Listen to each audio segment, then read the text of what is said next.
Olá, tudo bem? Vamos continuar com o nosso estudo de raciocínio lógico.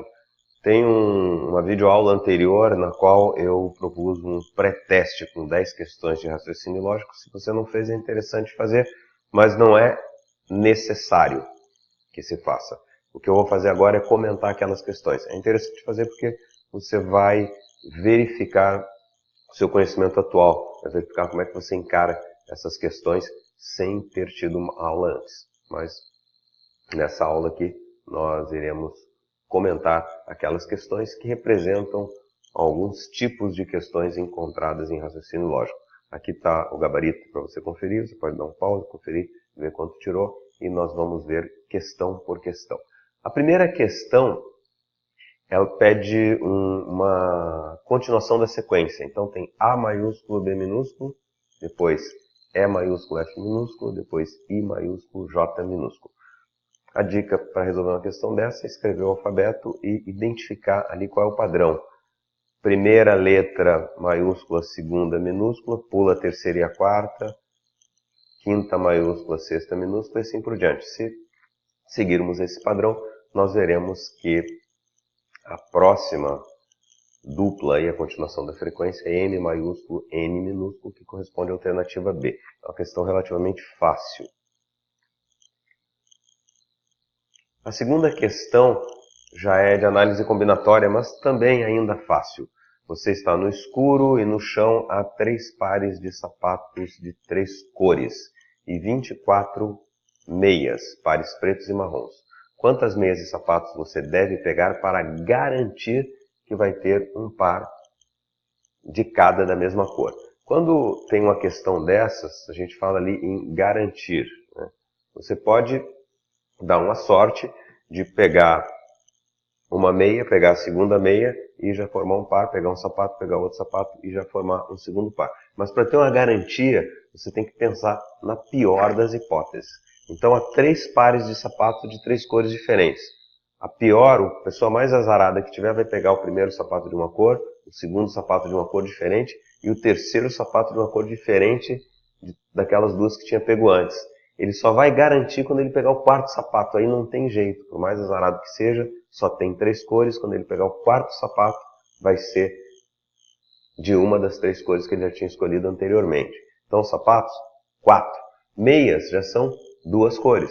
Pegou uma meia, quando ele pegar a segunda, pode ser de uma coloração diferente, mas a terceira meia vai ser da cor da primeira ou da segunda, e ele vai formar um par. Então, ele precisa pegar 3 meias e 4 sapatos para ter uma garantia. Terceira questão, essa já envolve a parte de matemática, né? Conhecer média, saber fazer a conta de uma média. Um estudante tem uma média aritmética em 4 testes de 78. Quanto o estudante precisa tirar em quinto teste para ficar com média 80, né? Um raciocínio rápido aí de se fazer, 4 notas, 78, 78, 78, 78. A quinta nota tem que formar média 80. Bom, faltam 2 para 78 aqui, 2 para 78 aqui, 2 para 70. Aliás, 2 para 80 na primeira, 2 para 80 na segunda, 2 para 80 na terceira e 2 para 80 na quarta. Então, estão faltando 8 pontos para que as 4 notas anteriores cheguem a 80, que é o que eu quero. A quinta nota tem que ser os 80 e mais esses 8 pontos. Então, 88. Matematicamente fazendo ali, nota 1 mais nota 2 mais nota 3 mais nota 4, somando todas essas notas, eu vou ter 4 vezes 78. Quando eu somar as 5 notas, tem que ter 5 vezes 80. Eu vejo qual é essa diferença, é o que eu tenho que tirar lá na quinta nota, 88, portanto. Quarta questão é um raciocínio de comparação. Silvia acertou tanto quanto Ricardo, então Silvia está no mesmo nível do Ricardo. Menos que Joana, então Silvia está um nível abaixo da Joana. Maria acertou tanto quanto Joana, então a Maria está no mesmo nível da Joana, que está acima da Silvia e do Ricardo. E aí vem as alternativas. Maria acertou menos que Ricardo. Olhando esse desenho aí, a gente vê que Maria acertou mais que Ricardo. Maria está no mesmo nível de Joana, que está acima de Silvia, que está igual a Ricardo. Silvia acertou mais do que Joana. Silvia o próprio enunciado fala aí que Silvia acertou tanto quanto Ricardo e menos que Joana, né? Joana acertou menos que Ricardo, Joana é o que está no top lá, né? Acertou mais do que a Silvia e o Ricardo. E Maria acertou mais que Ricardo, essa está correta. Maria está no mesmo nível da Joana, que está acima da Silvia, que está no mesmo nível de Ricardo. Portanto, Maria acertou mais do que Ricardo, letra D. A quinta questão é uma de código, substituição, mas aqui é uma questão realmente até que fácil, mas aqui o grande lance dessa questão está em resolver rápido. Escreva corretamente a palavra acerto, de acordo com a representação dos números A igual a 1, E igual a 0,1, O igual a 0,01, C igual a 1,1, R igual a 1,0 e T igual a 1,10. A maneira clássica de responder essas questões é escrever acerto e substituir aqui e verificar que a correta é 1, 1, 1, 0, 1, 1, 0, 1, 1, 1, 0, 0, 0, 1. Essa seria a maneira clássica, mas isso toma um pouquinho de tempo, correto? Eu percebo aqui que o começo tem que ser 1, 1, 1, tem que ser 3 1 seguidos, A e C. Então eu verifico que só a primeira e a última é que começam com 3 1 seguidos. Então eu vou lá para o final. O final é a letra O, 001. A única que tem 001 é a alfa. Então assim eu consigo, sem precisar substituir tudo, descobrir qual é a alternativa correta. Essa outra questão aqui, ela é uma lógica um pouquinho mais avançada, vamos dizer aí. Assim, tá? Temos a seguinte premissa. Alguns livros são mesas, algumas mesas são espelhos. Então pode-se concluir que 1. Alguns espelhos são livros. 2. Nenhum livro é espelho. Primeira coisa que a gente tem que fazer para resolver uma questão dessa, deixa eu tirar minha imagem daqui para você enxergar tudo. A primeira coisa que a gente tem que fazer quando tem uma questão dessa é livrar o nosso pensamento da ideia de mesa e livro que nós temos. Aqui ele está falando livros são mesas. Então, livro é uma palavra, mesa é outra palavra. Então, não entenda como livro aquele conjunto de folhas impressas com figuras e textos encadernados, nem mesa como um móvel, né, que tem uma bancada e pernas. Tá? Livro é uma palavra, mesa é uma palavra. Alguns livros são mesas, então existe uma interseção entre esses dois conjuntos. Eu tenho o conjunto de livros, tenho o conjunto de mesas e tenho algumas peças que estão nos dois conjuntos. Eu posso representar isso com o círculo de livros aí verde, círculo de mesas vermelho, e ali tem uma interseção. Algumas mesas são espelhos, então eu posso fazer o espelho com o círculo azul. Algumas mesas são espelhos, então eu coloco um círculo azul interferindo ali também no círculo vermelho. Algumas mesas são espelhos. Mas eu posso fazer isso de duas maneiras. Uma é sem que o azul tenha coincidência com o verde, que é o primeiro. Ele não falou nada da relação entre espelho e livro. Então eu não sei se existem alguns espelhos que são livros. Então tem duas maneiras de fazer. Considerando que sim e considerando que não. Essas duas formas estão representadas aí. São duas formas possíveis. Aqui, nenhum espelho é livro e aqui alguns espelhos são livros. São duas formas possíveis com as informações que foram dadas. Aí ele pergunta, somente um é falsa? Alguns espelhos são livros. Se a alternativa for essa, um é falsa, mas poderia ser essa, no caso que um não é falso. Somente dois é falsa? Neste caso, dois é falsa. Nesse caso, não é. Eu não sei qual é o caso, então não posso nem dizer que um é falsa, nem que dois é falsa, nem que as duas são verdadeiras. Eu posso dizer que apenas uma das proposições é verdadeira. Qual? Não sei.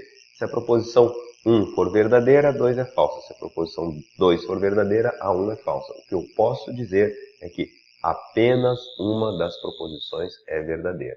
Ele não pergunta qual delas é verdadeira, porque não se pode dizer somente com as informações que foram dadas. Cuidado com esse raciocínio, tá? Se precisar, volte, ouça de novo, mas o que está em jogo aqui é que eu não vou dizer qual é verdadeira, eu vou dizer que uma delas apenas é verdadeira. Qual não dá para dizer com aquelas questões. Questão número 8 envolve uma matemática, de novo, é uma multiplicação por 0,1. 0,1 é o mesmo que 1 décimo. Quando eu multiplico alguma coisa por 0,1, eu represento 1/10 dessa quantidade. E na nossa notação matemática decimal, é como se eu andasse com a vírgula uma casa para a esquerda. Tá? Ou melhor, uma casa para a direita, que eu estou fazendo aqui ao contrário para você ver. Ando com a vírgula uma casa para a direita. Por exemplo, 5 vezes 0,1 fica 0,5. 0,5 vezes 0,1 fica 0,05. Cada vez que eu multiplico por 0,1, eu jogo uma casa para a direita. Mesmo 0,1 multiplicado pelo 0,1 é 0,01. Então a gente tem aí uma expressão matemática que tem somas e multiplicações. Fazemos as multiplicações primeiro para depois somar. Primeira parcela da soma é 0,1, beleza? A segunda parcela da soma é 0,1 vezes 0,1. 0,1 vezes 0,1 joga uma casa para a direita. 0,01.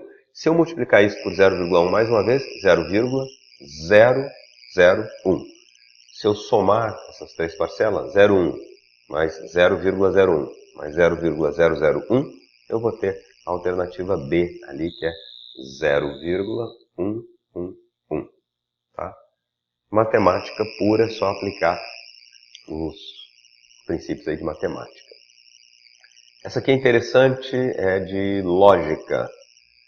Considere verdadeira a afirmação. Todo computador precisa de energia elétrica. Considere que isso é verdadeiro. Não, mas eu conheço um computador que não precisa de energia elétrica. Neste caso, nessa questão, todo computador precisa de energia elétrica, é para ser considerado verdadeiro isso. Assinale a opção que corresponde à argumentação correta. Com relação a isso que a gente sabe, que todo computador precisa de energia elétrica. É só isso que a gente sabe.